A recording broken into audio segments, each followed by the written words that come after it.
up for weirdos? My name is Nina and welcome back to my channel. And if you're new here, hi, my name is Nina.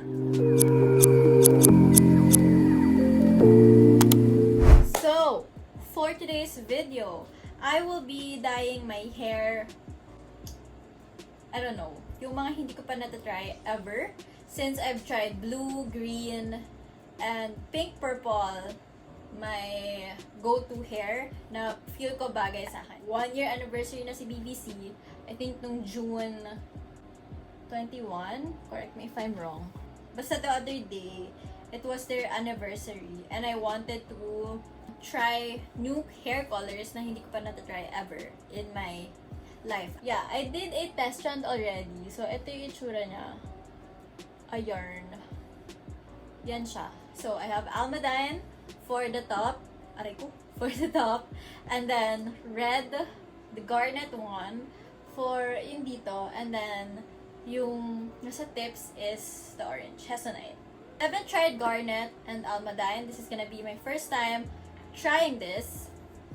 And Hessonite, I've done this siguro sa tips pa lang. Ito yung dapat mangyayari. Hindi makita si Hessonite kasi na I accidentally blended with the Garnet. I might try the other method na si Almadine muna, after that si Garnet, and then si Hessonite. Pero medyo hassle. Pero yeah. So let's start. So what you'll need here is again, old towel na pwedeng pamunas because I don't really use gloves, but if you want gloves, yes, you can get. So gloves, old towel, and I'll try to be professional this time. There's a lot of people are asking me bakit di ako gloves or this one, yung brush kasi hindi ko siya nakakapa, you know. And again, I'll be sectioning my hair into 3, I guess. Okay, so ang gagawin ko is this one is Almadine, then Garnet, then Hessonite. So yeah, kaya ako may towel para hindi maghawa yung hair color. So I'll be using Almadine first. This is their newest color, the Almadine and the Peridot, the one that I mentioned before sa Peridot kong hair color. Yun, wow, ang ganda. Ayan, wait, ito na lang para hindi maano yan. And then the next one is Garnet, the red. Ayan. Ooh, red! McDonald's! And then sa tips ko, si Hessonite. Ayan. Ayan. So, Almadine sa taas. See? Nakakalimutan ko. May brush pala. Ayoko na ng brush. Natamad na ako. Ano na lang tayo. Hands. This is Almadine. I section my hair into 3 parts, or basta I section my hair and I work my way up. Yon. Parang bleach lang, but and sa colors. Yeah, ang pinakataas na pattern will be Almadine, Garnet, then Hessonite sa tips. So, ito yung Almadine. Now, ilunas ko. No? So, let's go to Garnet naman. Garnet. Make sure na meron kayong space for Hessonite sa tips. Kahit sa tips lang. Kasi, ayun. Para makita natin yung gradient ng color. Yun lang. But usually, what I do is, nandamihan ko sa baba yung red. Tapos, sa tuktok, red and orange. Ganon ang plano ko. Next one is Hessonite. So, ayun, punas-punas ulit. Then, si Hessonite. Dito lang siya sa ends. No, so, isa pa. Hopefully, it doesn't mix again. So, this is okay already. Wala na ako nakikitang patchiness. Okay, so okay na siya. Ayan. okay na yung, clear na yung last. Clear na yung end part, so, isa pa. So, I showed you the back. Hiniwalay ko siya. Tapos, gagawin ko is, ayan. Ganun ulit, same process, Almadine, Garnet, then Hessonite.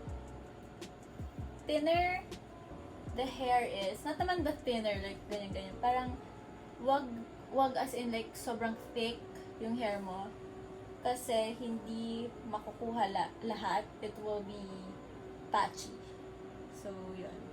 Every time you change hair color or every time you change hair dyes sa hair nyo, make sure na hindi hahalo yung hair colors. And make actually like yung iba, yung purple sa Almadine, gawin nyo maikse, tapos madami si Garnet. And then, paminsan, damihan nyo si Hessonite, onti lang si Garnet, ganun. Yeah, I'm not gonna expect yung red si Garnet. I'm not gonna expect na red siya. I'm gonna expect na parang pinkish, reddish, hot pink siya. And also, nahalo-halo na siya with Almadine. So I put red kasi natatakot ako baka Almadine lang siya. Sobrang strong ni Almadine kasi. So, yun. Nahalo ko siya ng red para ma-overpower ni Almadine. Para ma-overpower ni Garnet sa Almadine. Yun. As you can see, sa pinakataas, or yung makikita talaga yung hair ko, nilalagay ko onti lang si Almadine, hopefully. Kasi I get carried away sa taas. Kaya, ganun. Usually, dito ko na dinadami yung si Garnet. Para naman, di sayang si red. So, sa taas, mostly red, si Garnet. And then, sa front, I think Hessonite na lang. Yeah, I hope it won't turn violet talaga. But, yeah, ito yung color right now na mix. Yeah. The tub, or like, every time I say this, it's usually 30 to 45 minutes. I leave it, 30 to 45 minutes, yun. So, I'll see you later.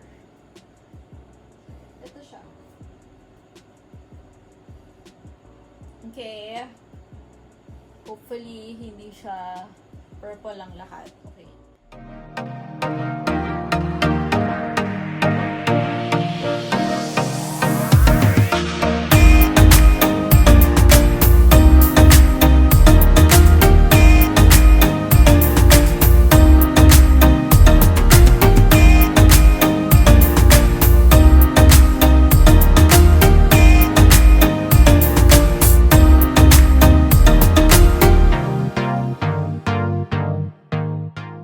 This is the finished look.